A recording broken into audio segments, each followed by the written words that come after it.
Fate didn't eliminate you, family did. Nothing quite prepares you for the moment your life gets torched at your own victory party. Picture this. You're standing on a Manhattan rooftop, champagne glass in hand, watching your company's IPO numbers scroll across the digital billboard like lottery winnings. $500 million. From nothing to $500 million in 15 years. The American dream, right? Wrong. Because sometimes the American dream is just a setup for the American nightmare. The first sign should have been my wife Sarah's smile. Too wide, too perfect. Like she was posing for photographers who weren't there. She stood next to my younger brother Jake, both of them glowing under the city lights. And something about the way they kept glancing at each other made my stomach twist. But hey, I'm a paranoid fool, always have been. Comes with the territory when you claw your way up from Queens to Park Avenue. Ladies and gentlemen, my father's voice cut through the rooftop chatter like a rusty blade. Richard Blackstone. 72 years old, still sharp enough to gut a fish, and arrogant enough to think he invented the ocean. Tonight we celebrate not just an IPO, but a changing of the guard. The crowd turned toward him. Investors, board members, society types, who wouldn't have pissed on me if I was on fire 10 years ago. Now they hung on every word, because money has a way of making people forget where you came from. My son has built something remarkable here, Dad continued, and for exactly 3 seconds, I felt proud. Then he smiled that shark smile I knew too well. Which is why I'm thrilled to announce that effective immediately, Jake will be taking over as CEO of Blackstone Properties. The champagne glass slipped from my fingers. I watched it fall in slow motion, crystal exploding against Italian marble, while my entire world collapsed around me. The crowd applauded. Some a-hole even whistled. Furthermore, Dad's voice grew louder, feeding off the crowd's energy. I'm delighted to share that Jake and Sarah have just gotten engaged. Sarah held up her left hand. A diamond, the size of a marble, caught the light. My grandmother's ring. The one I'd specifically asked for when I proposed to her 6 years ago. The one Dad said was too good for a first marriage. Jake wrapped his arm around Sarah's waist. My wife, my brother, my company, my life. All handed over like a corporate merger, while I stood there like a tourist, watching someone else's parade. The crowd surged forward to congratulate them. I caught fragments of conversation as people pushed past me. Always knew Jake was the smart one. Sarah's such a catch. Poor Danny, but honestly, he never had the vision. Poor Danny. That's what I'd become in the space of 60 seconds. Poor freaking Danny. I turned and walked toward the exit, each step feeling like I was walking through quicksand. Behind me, the party continued. Laughter, applause. The sound of my life being divided up like a estate sale. Danny, Sarah's voice called out. I didn't turn around. Danny, wait, but I was already gone. Down the elevator, through the lobby, onto the street where taxis honked and normal people lived in normal lives and nobody gave a crap about hostile takeovers disguised as family celebrations. I walked 20 blocks in a $2,000 suit, my mind racing. 15 years, 15 damn years I'd poured into Blackstone Properties, started with a single apartment building in Queens that nobody wanted, fixed it up myself, painted walls, replaced pipes, dealt with tenants who couldn't afford to live anywhere decent, built it into an empire while Jake was skiing in Aspen, and Sarah was shopping on Fifth Avenue with money I'd earned. By the time I reached my penthouse, I had a plan, or at least the beginning of one. The office buzzed with Monday morning energy when I walked in at 7 a.m. My assistant Linda looked surprised to see me. Mr. Blackstone? I thought you might, given yesterday's announcement. Why would I take a day off, Linda? I've got work to do. She looked confused, but handed me my messages. 312 emails had piled up overnight. Half were congratulations for Jake. The other half were condolences for me. Corporate vultures circling the corpse. I was reviewing quarterly reports when they walked in. Jake and Sarah both wearing expressions of fake concern. Jake had on one of those suits that cost more than most people's cars, tailored to hide the fact that he'd never done an honest day's work in his life. Sarah wore a black dress that probably cost what I used to make in a month back in Queens. They looked like they were attending my funeral. Danny, Sarah said, her voice dripping with sympathy. We need to talk. Sure. My office or the conference room? Actually, Jake interrupted, I think my office would be more appropriate. His office. The one that had been mine since I built this company from scratch. The one with my awards on the walls and my furniture and my damn coffee maker. Lead the way, boss, I said. Jake's smile faltered. Good. Let him remember that underneath all the charm and designer clothes, I was still the guy who'd broken his nose when we were 12 and he'd stolen my bicycle. We walked down the hallway in silence. Employees stopped talking as we passed. Some looked embarrassed. Others looked excited, like they were watching a reality show play out in real time. The dynamics had shifted overnight, and everyone was recalibrating their loyalties. Jake's new office looked exactly like my old one, except my personal items had been boxed up and placed on the desk. 15 years of my life reduced to 3 cardboard boxes. I know this is awkward, Jake began, settling into the chair behind the desk. My desk. But we want to make this transition as smooth as possible. How thoughtful of you both. Sarah perched on the edge of the desk, her engagement ring catching the morning light. She was beautiful, I'd give her that. The kind of beautiful that made smart men do stupid things. Long auburn hair, green eyes, legs that went on for miles. I'd fallen for her at a charity gala 5 years ago, and apparently, so had my brother. The board has asked me to handle your severance package personally, Jake continued. We're prepared to offer you a very generous settlement. How generous? $2 million, plus benefits through the end of the year. I laughed, actually laughed. $2 million? For a company I built that's worth $500 million? You'll also need to sign a non-compete agreement, Sarah added, and a confidentiality clause. There it was. They wanted to buy my silence. Pay me to disappear quietly while they enjoyed the fruits of my labor. You know what's funny? I leaned back in my chair. I always wondered what it would feel like to lose everything. Turns out it's liberating. Jake frowned. Danny, be reasonable. This is business. Business? I stood up and walked to the window, looking out at the Manhattan skyline I'd helped reshape. Let me tell you about business, little brother. Business is when you spend 15 years working 18-hour days while your family enjoys the profits.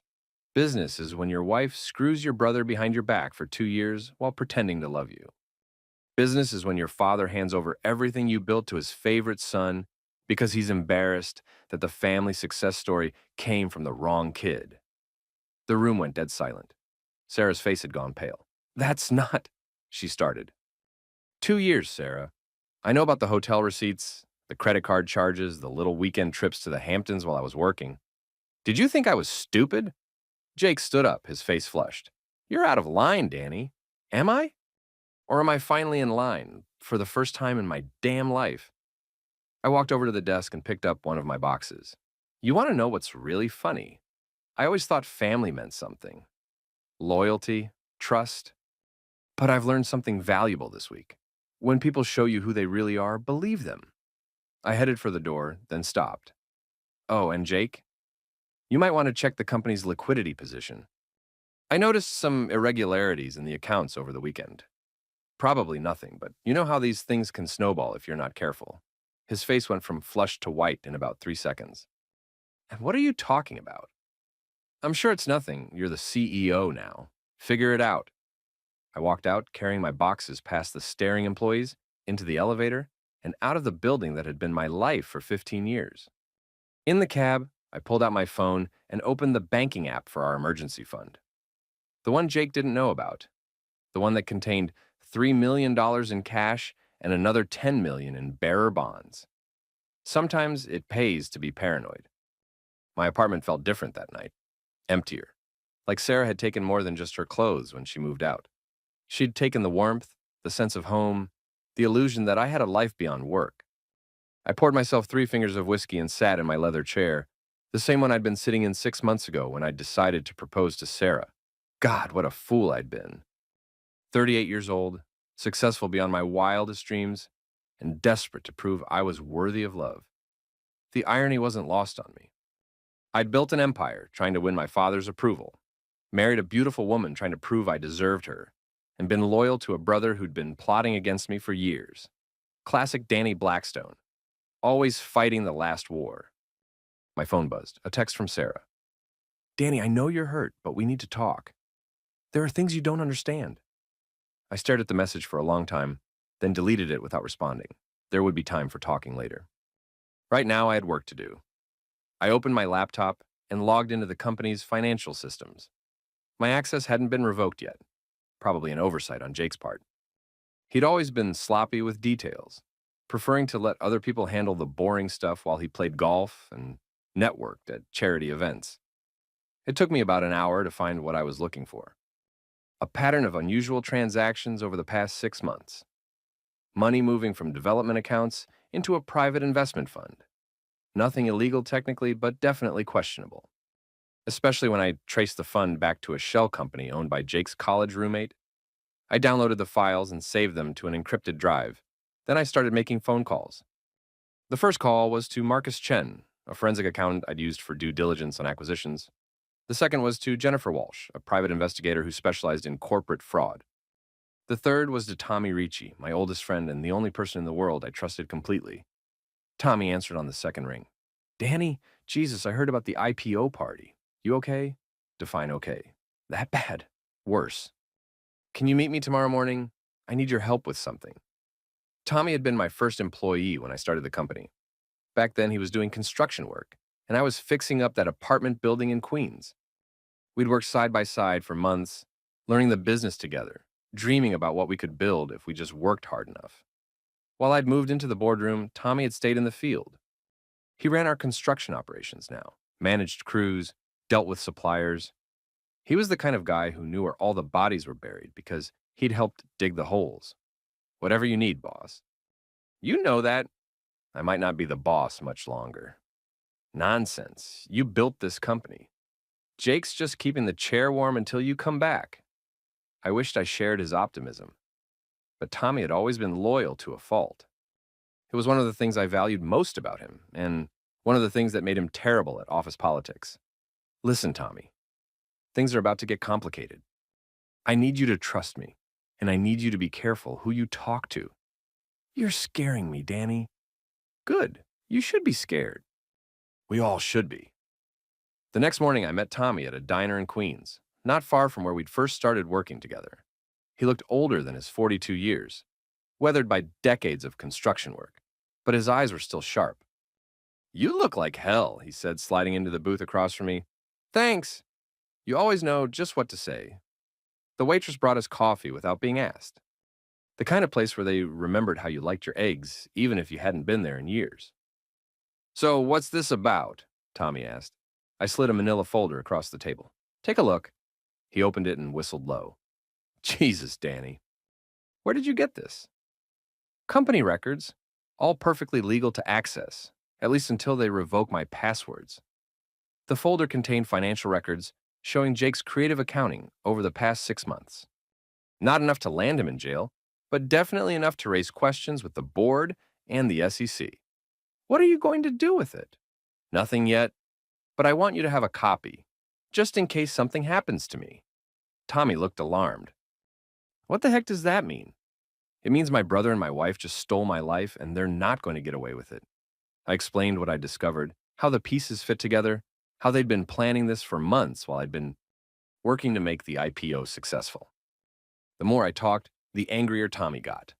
Those freaking snakes, he said when I finished. After everything you've done for them, Jake wouldn't know how to run a lemonade stand without you. Maybe. But he's got the board's support and Dad's backing. That counts for a lot in this business. So, what's the plan? I smiled for the first time in days. The plan is to remind everyone why they should never underestimate a guy from Queens. The plan started small. A few strategic phone calls to suppliers, questioning whether the new management would honor existing contracts. A conversation with the bank about irregular account activity. Nothing actionable, just enough to plant seeds of doubt. By Thursday, Jake was calling me every hour. I let it go to voicemail. Danny, we need to talk. There are rumors flying around about financial irregularities. The board is asking questions. Call me back. I didn't call back. Instead, I had lunch with Jennifer Walsh, the private investigator. Jennifer was in her 40s, a former FBI agent who'd gone private after getting tired of government bureaucracy. She had the kind of face that could disappear in a crowd, and the kind of mind that could piece together patterns other people missed. Your wife and brother have been busy, she said, sliding a thick envelope across the table. Hotel receipts going back 18 months, credit card records, phone logs, even some photos. I opened the envelope and immediately wished I hadn't. Sarah and Jake at dinner. Sarah and Jake walking hand in hand through Central Park. Sarah and Jake kissing in the lobby of the Plaza Hotel. The affair started 2 years ago, Jennifer continued, but the business planning is more recent. About 6 months ago, they started meeting regularly with your father and some board members. Always at private clubs, always off the record. They've been planning this for 6 months? At least. There are also some interesting financial moves. Your wife has been quietly liquidating assets, moving money into accounts your brother controls. She's been very careful, but not careful enough. I felt sick. 2 years of lies. 2 years of coming home to a woman who was planning to destroy me while she kissed me goodnight. There's more, Jennifer said. Your brother has been feeding information to competitors. Development plans, bid amounts, strategic initiatives. Nothing traceable, but the pattern is clear. That's corporate espionage. Hard to prove, but yes, technically. I closed the envelope and slid it into my briefcase. How much do I owe you? This one's on the house. I don't like cheaters, and I really don't like thieves. That night, I called Jake back. He answered on the first ring. Danny, thank God. Where have you been? The board is going crazy. There are rumors about financial irregularities, questions about my qualifications. What the hell's going on? Sounds stressful. How's married life? Silence. Then, Danny, we need to meet. Face to face. Fine. Your office tomorrow morning. 10 o'clock. Thank you. And Danny, whatever problems we have, we're still family. Yes, we are. See you tomorrow, brother. I hung up and poured myself another whiskey. Family. The word tasted bitter in my mouth. I'd spent my whole life trying to be a good son, a good brother, a good husband. And where had it gotten me? Betrayed. Humiliated. Cast aside like an outdated piece of equipment. But they'd made one crucial mistake. They'd underestimated me. Treated me like the same scrappy kid from Queens who used to beg for their approval. They forgot that the kid from Queens had grown up to be a man who'd built a $500 million empire from nothing. And what one man builds, he can tear down. I arrived at the office early Friday morning, before the security guards changed shifts. Being CEO for 15 years teaches you things like guard schedules and access codes and where all the important files are kept. Jake's new office still smelled like my cologne. He'd kept most of my furniture, probably couldn't be bothered to redecorate. Sarah was there too, wearing a blue dress that I'd bought her for our anniversary last year. The little touches of cruelty that separated amateurs from professionals. Danny, sit down, Jake said. We need to clear the air. The air seems fine to me. Little thin, but that's probably just the altitude up here in the executive suite. Sarah rolled her eyes. Can we skip the sarcasm and talk like adults? Sure. Let's talk about adults. Like how adults don't screw their husband's brother for 2 years while planning a corporate coup. Jake's face went red. That's enough, Danny. Is it? Because I'm just getting started. I opened my briefcase and pulled out Jennifer's envelope. Want to see some pictures from your romantic getaways? The plaza has excellent security cameras. I spread the photos across the desk like I was dealing cards. Sarah's face went white. Jake stood up so fast his chair rolled backward. And where did you get those? I'm a wealthy man getting divorced, Jake. I can afford good private investigators. Want to see the bank records, the hotel receipts? The phone logs showing 200 calls between you two while I was working 90-hour weeks to make the IPO successful. Sarah found her voice. Danny, you don't understand. We didn't want it to happen this way. No? How did you want it to happen? A different hotel, better lighting for the photos? Jake was pacing now, running his hands through his hair. This is a disaster. If the board sees these dots. Oh, they're not seeing these. Yet. But they are getting curious about other things. Like why our development fund has been bleeding money into Jake's personal investment accounts. Like why our competitors always seem to know our bid amounts before we submit them. Like why the new CEO's first act was to give himself a $4 million bonus. That bonus was approved by the board, Jake said weakly. After you provided them with projected earnings that included deals I negotiated and contracts I signed. Funny how you forgot to mention that. I stood up and walked to the window. Down on the street, people were rushing to work, caught up in their own problems and ambitions. None of them knew that 40 floors above them, an empire was about to burn. Here's what's going to happen, I said, turning back to them. You're going to call an emergency board meeting for Monday morning. You're going to explain that you've reconsidered your decision to take over the company. You're going to recommend that I be reinstated as CEO, and you're going to publicly apologize for the confusion. Jake laughed. Actually laughed. Are you insane? Dad will never agree to that. Dad doesn't have a choice. See, while you two were playing house, I was playing chess. I own 30% of the company outright, another 15% through shell companies, and I've got proxy votes from investors who trust me more than they trust you. That gives me control. The laughter died on Jake's lips. You're bluffing. Am I? Want to test me? Because I've got nothing left to lose, Jake. My wife is gone. My family has betrayed me. My company has been stolen. I'm a man with no attachments and a lot of money and a serious grudge. Do you really want to find out what I'm capable of? Sarah stepped forward. Danny, please. We can work this out. We can all get what we want. What I want is simple, Sarah. I want my company back. I want you both to disappear from my life. And I want everyone to know exactly what kind of people you really are. You'll destroy us, she whispered. Yes, I will.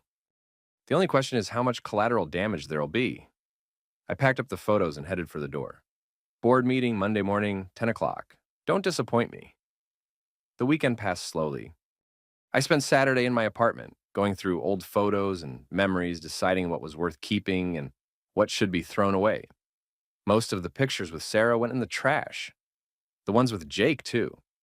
By Sunday evening, I'd reduced 15 years of relationships to a single box. Sunday night, my phone rang. Dad. Danny, we need to talk. Hello to you too, Dad. This isn't a joke. Jake told me about your little ultimatum. You're making a mistake. The mistake was trusting you, all of you. You're my son too, Danny. I raised you. I taught you everything you know about business. No, you taught me everything I know about betrayal. There's a difference. I could hear him breathing heavily on the other end. Richard Blackstone wasn't used to being challenged by his children. He'd ruled our family like a king for 70 years, dividing and conquering, playing favorites, keeping everyone desperate for his approval. This, if you go through with this, you'll destroy the family. The family destroyed itself the day you decided Jake was more worthy of my work than I was. Jake has qualities you lack: vision, charisma, social connections. Jake has never worked an honest day in his life. Jake couldn't run a hot dog stand without me there to count the change. And Jake has been stealing from the company while screwing my wife. Silence. Then, you can prove that? Every penny, every lie, every betrayal. I've got enough evidence to bury him so deep he'll need GPS to find daylight. What do you want, Danny? Justice. And if I can't have justice, I'll settle for revenge. Monday morning arrived gray and cold, the kind of November day that makes you remember winter's coming, whether you're ready for it or not. I dressed carefully, my best suit, lucky cufflinks, the tie Sarah had given me for my birthday. I wanted to look perfect for what might be the most important meeting of my life. The boardroom was full when I walked in. Dad at the head of the table, Jake to his right, Sarah sitting in the corner like she belonged there. The board members looked uncomfortable, like they'd been dragged to a family intervention. Gentlemen, I said, taking my seat, thank you for coming. Let's get this over with, Dad said. Jake, explain to your brother why his demands are unreasonable. Jake stood up, but before he could speak, I opened my briefcase and started laying out documents, financial records, hotel receipts, private investigator photos, bank statements, phone logs. 2 years of evidence spread across the mahogany table like a roadmap to hell. Before Jake explains anything, I said, I think the board should see what kind of leadership they're endorsing. The room went dead silent. Board members leaned forward to examine the documents. I watched their faces change as they realized what they were looking at. Jesus Christ, whispered Harold Morrison, the longest-serving board member. Jake, is this true? Jake's mouth opened and closed like a fish gasping for air. Sarah had gone pale as paper. "It's not what it looks like," Jake finally managed. "Really?" I picked up a hotel receipt. "Because it looks like you've been having an affair with my wife while embezzling company funds to pay for your romantic getaways." "Those were legitimate business expenses," Jake said weakly. "Business expenses?" Harold held up a credit card statement. $2,400 at Victoria's Secret, $4,000 at Cartier. What kind of business were you conducting exactly? I stood up and walked to the front of the room, every eye following me. "Ladies and gentlemen, let me tell you a story. 2 years ago, my brother and my wife began an affair. 6 months ago, they decided that affair wasn't enough. They wanted everything. So they hatched a plan." I pulled out a file folder. "Step 1. Convince our father that Jake would be a better CEO than me." They did this by feeding him carefully selected financial data that made it look like Jake was responsible for our recent success. More documents hit the table.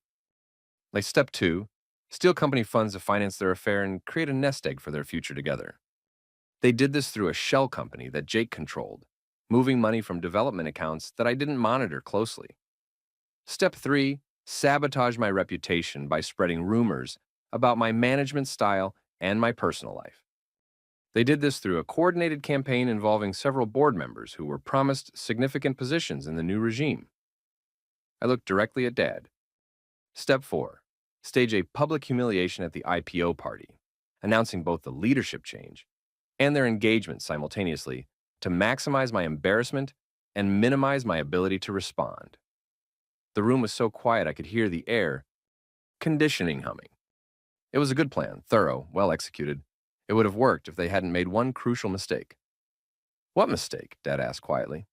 "They forgot that I built this company. Every contract, every relationship, every strategic advantage we have exists because of me. They assumed they could just step into my shoes and everything would continue as before. But loyalty isn't inherited. Trust isn't transferable. And success isn't automatic." I walked back to my seat. Over the past week, I've been making phone calls, talking to suppliers, contractors, investors, city officials. Interesting conversations. It turns out that a lot of people are uncomfortable doing business with Jake.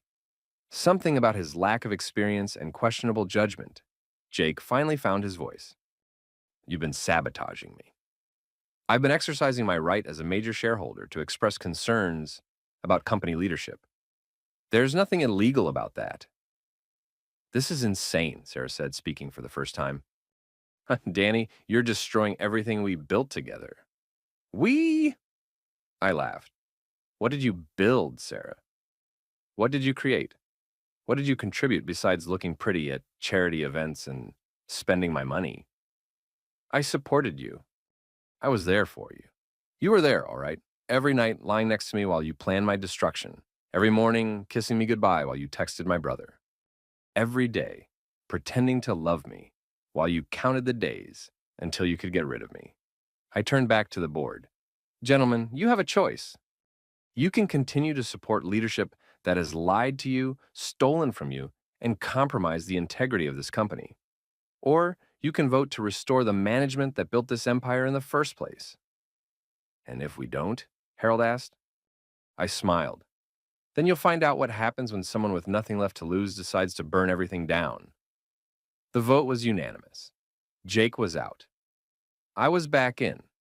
The next few months were a blur of 18-hour days and corporate warfare. Jake tried to fight the decision, hired lawyers, threatened lawsuits, even appealed directly to Dad. But the evidence was overwhelming, and the board's patience was exhausted. Sarah filed for divorce, demanding half of everything. I gave her the apartment, the house in the Hamptons, and $2 million in cash. It was more generous than she deserved. But I wanted her gone more than I wanted revenge.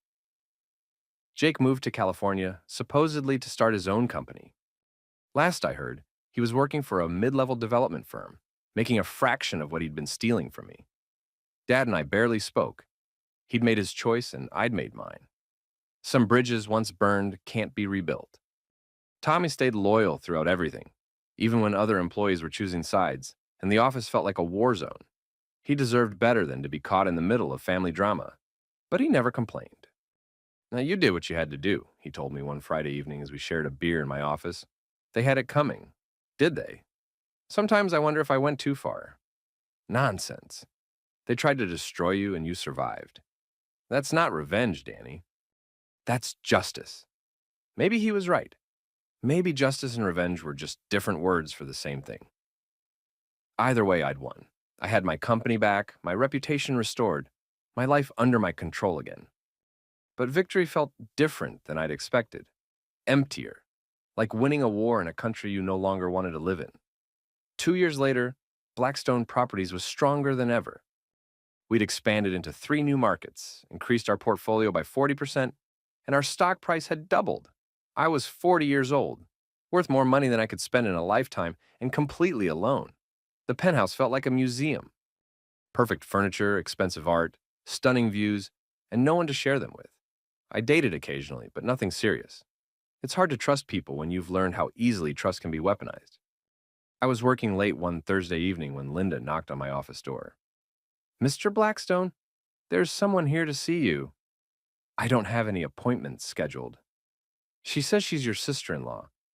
"Former sister-in-law." Sarah walked into my office like she owned the place.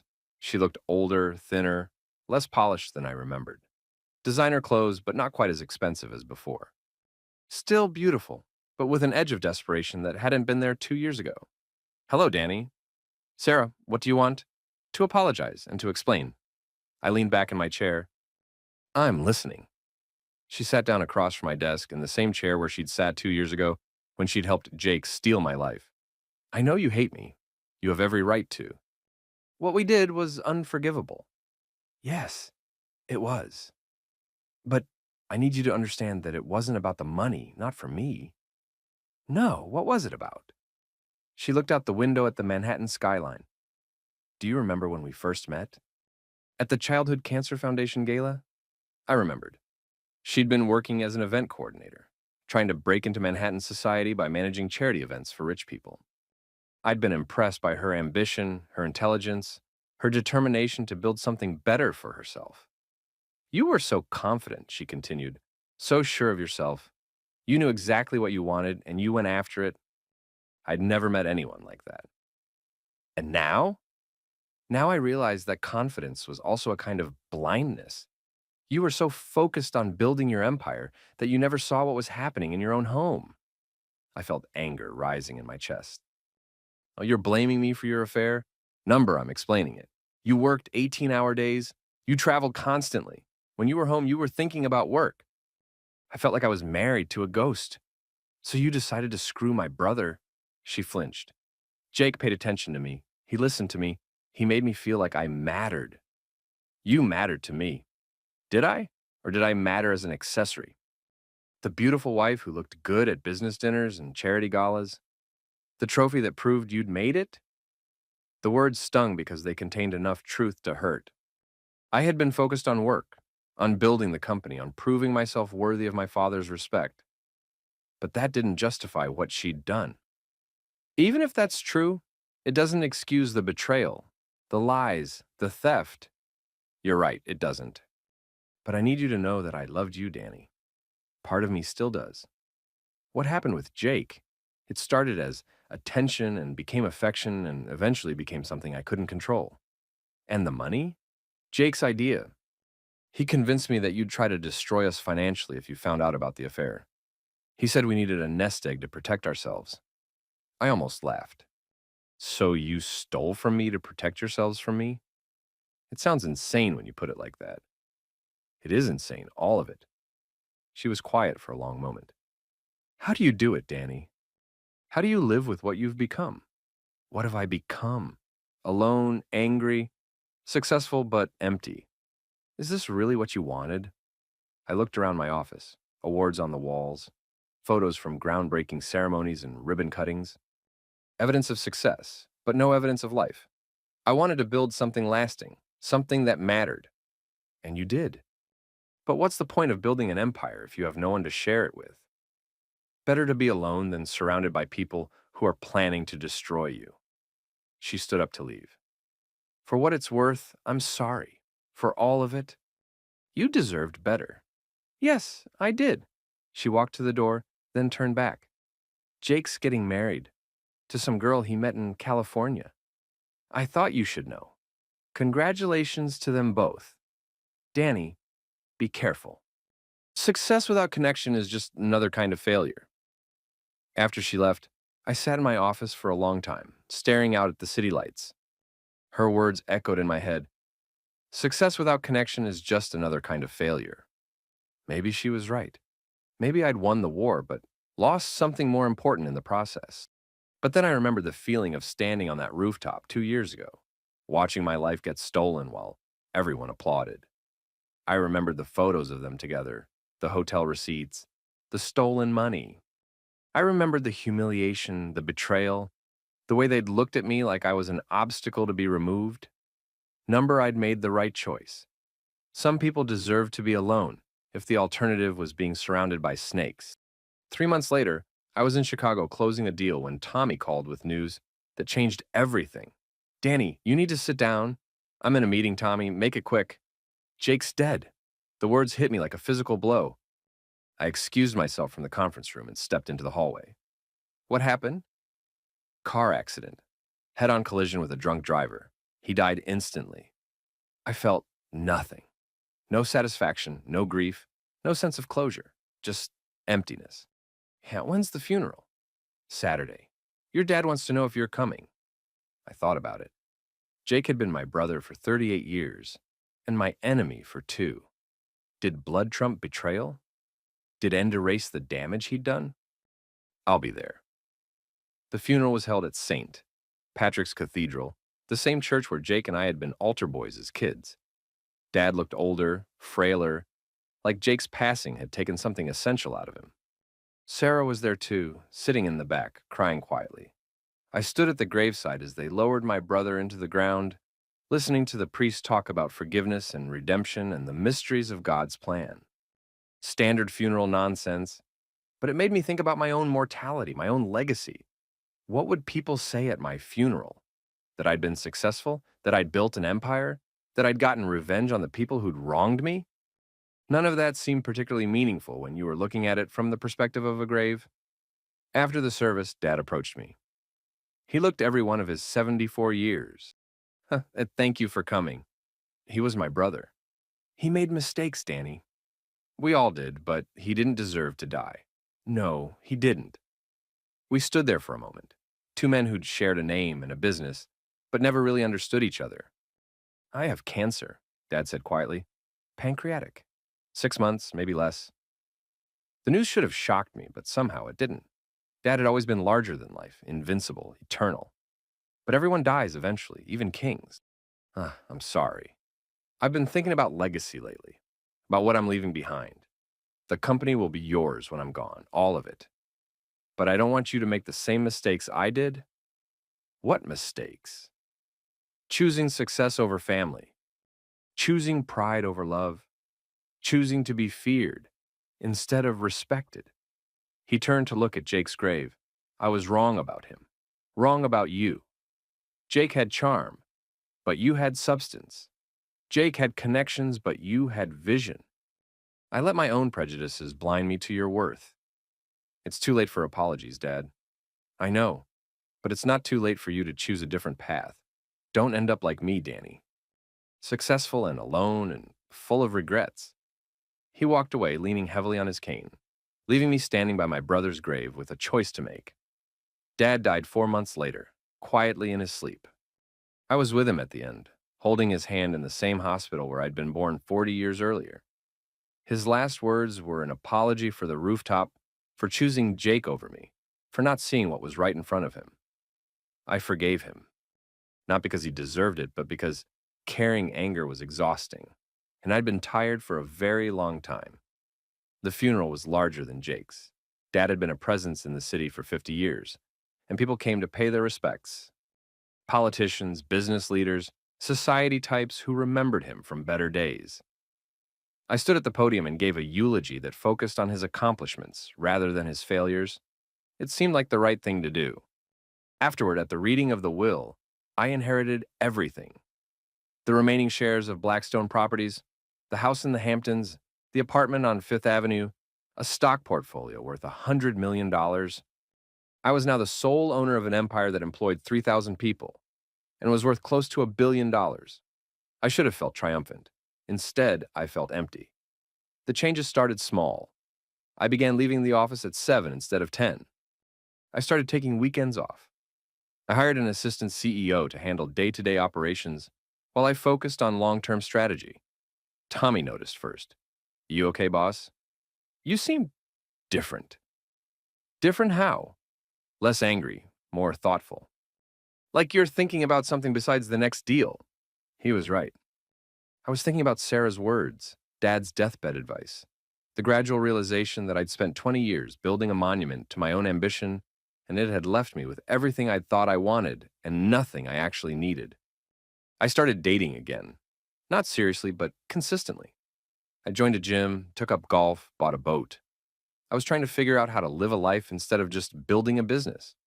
6 months after Dad's end, I got a call from an unexpected source. Jennifer Walsh, the private investigator who'd helped me destroy Jake and Sarah. "Danny, I need to see you. There's something you need to know about your brother's accident." We met at the same diner in Queens where Tommy and I had planned my comeback 2 years earlier. Jennifer looked troubled, which was unusual for someone who'd spent 20 years investigating corporate fraud. "What did you find?" She slid a manila folder across the table. "Police reports from Jake's accident, toxicology results, witness statements." I pulled some strings to get access to the files. I opened the folder and read through the documents. Says here, he was sober. The other driver was drunk. Keep reading. I found what she was talking about on page 4 of the police report. Brake failure? That's what eliminated him, Danny, not the collision. His brakes failed going down a hill, and he couldn't stop before hitting the drunk driver head on. Brakes fail sometimes. Cars aren't perfect. No, they don't. Not on 6-month-old Porsches with full maintenance records. I had a mechanic friend examine the wreckage. The brake lines had been cut. The words hit me like ice water. "Are you saying someone eliminated my brother?" "I'm saying someone tampered with his car, and he died as a result." Whether they intended to eliminate him or just scare him, I can't say. I stared at the photos of the wreckage, trying to process what she was telling me. Who would want to eliminate Jake? That's what I was hoping you could tell me. Your brother made a lot of enemies in the past couple of years. Investors he'd defrauded. Business partners he'd betrayed. Maybe even someone connected to the family business. The implication hung in the air between us. You think I did it. I think you had motive and means and opportunity. I also think you're too smart to cut brake lines when you could destroy someone financially instead. She was right about that. If I'd wanted Jake dead, I wouldn't have used such a crude method. But someone had. Someone who'd wanted my brother gone permanently. What do you want me to do with this information? That's up to you. The police closed the case as vehicular manslaughter against the drunk driver. No one's looking for Jake's butcher because, officially, there isn't one. I closed the folder and slid it back to her. Then that's how it stays. Danny. Jake made his choices. He betrayed people, stole money, destroyed relationships. If someone decided to make him pay for that, it's not my responsibility to get them justice. Even if it was homicide? Even then. But that night, alone in my penthouse, I couldn't stop thinking about it. Someone had eliminated my brother. Someone who'd known about his schedule, his routines, his car. Someone with access and motivation and the stomach for violence. The list of suspects was longer than I'd expected. I spent the next 2 weeks conducting my own investigation. Quietly, carefully, using the same techniques I'd learned during my corporate warfare with Jake. I tracked his movements in the weeks before his end, identified people he'd been meeting with, looked for patterns. What I found surprised me. Jake hadn't been as successful in California as I'd thought. His new company was struggling, bleeding money, on the verge of bankruptcy. He'd been desperate for capital, reaching out to increasingly questionable investors, making promises he couldn't keep. One name kept appearing in his phone records, Vincent Torino, a construction contractor with alleged mob connections, who'd been trying to break in the legitimate development business. Jake had borrowed $2 million from Torino 6 months before his passing, using his engagement ring and car as collateral. According to bank records, Jake had defaulted on the loan the week before he died. I found Torino at a construction site in Queens, supervising the installation of concrete foundations. He was a big man, late 50s, with the kind of hands that looked like they'd been breaking things for decades. Vincent Torino? He looked up from his clipboard. Who's asking? Danny Blackstone, Jake's brother. His expression didn't change, but I saw his workers moving closer, forming a loose circle around us. Sorry for your loss. Jake was a good kid, good enough to lend him $2 million. Business is business. Sometimes people pay, sometimes they don't. And sometimes their brakes fail. Torino studied me for a long moment. You wearing a wire, Blackstone? No. Smart man. Jake wasn't so smart. Came to me with big plans, big promises. Said he could get me into the high-end development game, introduce me to the right people, help me clean up my reputation. But he couldn't deliver. Kid couldn't deliver a pizza. No connections, no credibility, no money. Just a pretty face and a famous last name that turned out to be worthless. So you eliminated him. Torino laughed. You watch too many movies. I don't eliminate people over $2 million. That's insurance money. Besides, Jake was worth more to me alive and desperate than dead and gone. He was right. Eliminating Jake would have eliminated any chance of recovering the money. But if Torino hadn't done it, who had? You got any idea who might have wanted your brother dead? Half the city, apparently. Yeah, well, join the club. Jake burned a lot of bridges in his short life. But if I had to guess, I'd look closer to home. What do you mean? Kid was scared the last time I saw him. Really scared. Not about money, about something else. Said his family was dangerous, that he'd made enemies he couldn't handle. When was this? 2 days before he died. He came here begging for more time, offering to sign over his car, his watch, whatever he had. But he kept looking over his shoulder like someone was following him. I left the construction site with more questions than answers. If Torino was telling the truth, Jake had been afraid of someone in the family. But who?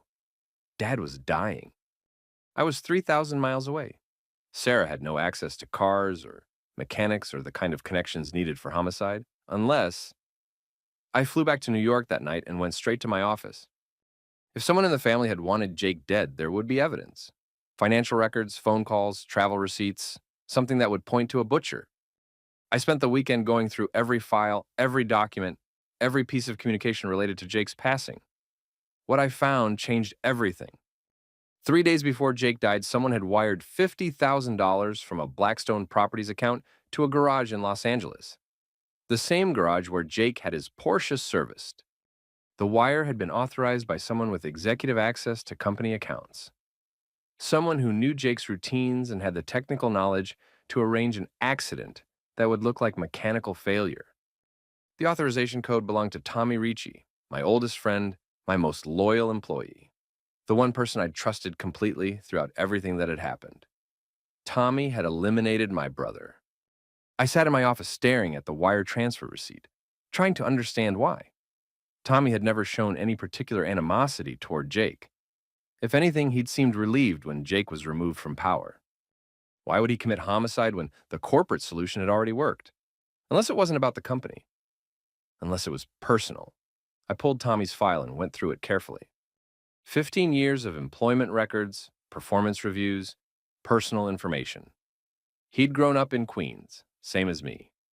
Married his high school sweetheart, divorced 5 years later, no children, no family. His whole life had been the company, the construction crews, the work we'd built together. Then I found it, buried in his personal emergency contact information from 8 years ago. Jennifer Ricci's sister, and a phone number that looked familiar.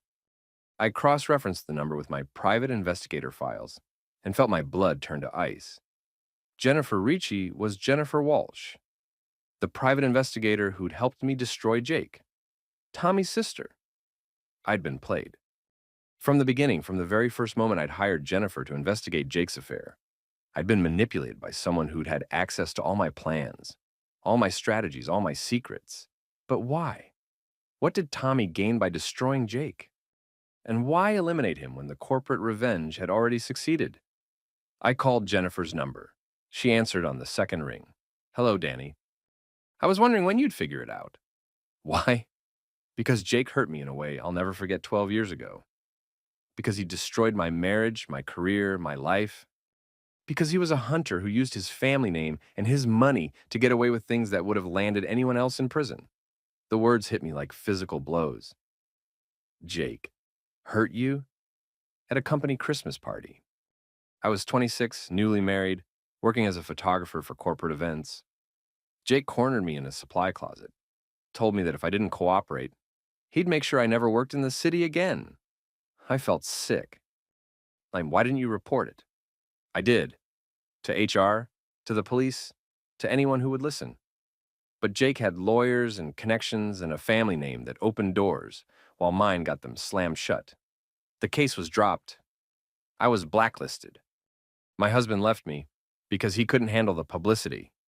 Tommy knew? Tommy's been planning Jake's end for 12 years. We both have. But we needed the right opportunity, the right cover story. When you hired me to investigate Jake's affair, we realized we could use your revenge as a smokescreen for our own. I slumped in my chair, overwhelmed by the magnitude of what they'd done. The brake lines? Tommy's idea. He knew cars, knew Jake's schedule, knew how to make it look like an accident. Clean, simple, untraceable. Except you left evidence, the wire transfer. We left evidence where only you would find it. Because we wanted you to know the truth eventually. Jake was a rapist and a thief and a liar, and the world is better without him. But you deserve to know why. I hung up the phone and sat in the dark for a long time, trying to process everything I'd learned. My brother was dead. My oldest friend was a butcher. My private investigator was a sufferer, seeking justice through homicide, and I was the one who'd made it all possible. If I hadn't hired Jennifer to investigate Jake, if I hadn't given Tommy access to company accounts, if I hadn't created the chaos that provided cover for homicide, Jake would still be alive. I was complicit in my brother's passing. I never turned Tommy in, never reported what I'd learned to the police, never sought justice for Jake's homicide. Because Jennifer was right. The world was better without him. Over the next year, I learned more about Jake's crimes. Other women came forward, quietly, privately, sharing stories of attack and intimidation that painted a picture of a hunter who'd used his family name as a shield. The hotel receipts I'd found weren't just evidence of an affair with Sarah. They were evidence of a pattern of misuse that had gone on for years. I established a fund for his sufferers, anonymous, untraceable, funded through shell companies that couldn't be connected back to me. It wasn't justice, but it was something. Tommy and I never spoke about what had happened. He continued running construction operations. I continued running the company, and we both pretended that nothing had changed, but everything had changed. The easy friendship we'd shared was gone, replaced by a careful professional relationship built on shared secrets and mutual complicity. Sarah remarried 2 years later, to a doctor in Boston who'd never heard of the Blackstone family or our corporate wars. I sent her a wedding gift, a check for $1 million with a note that read, "For a fresh start." She never cashed it.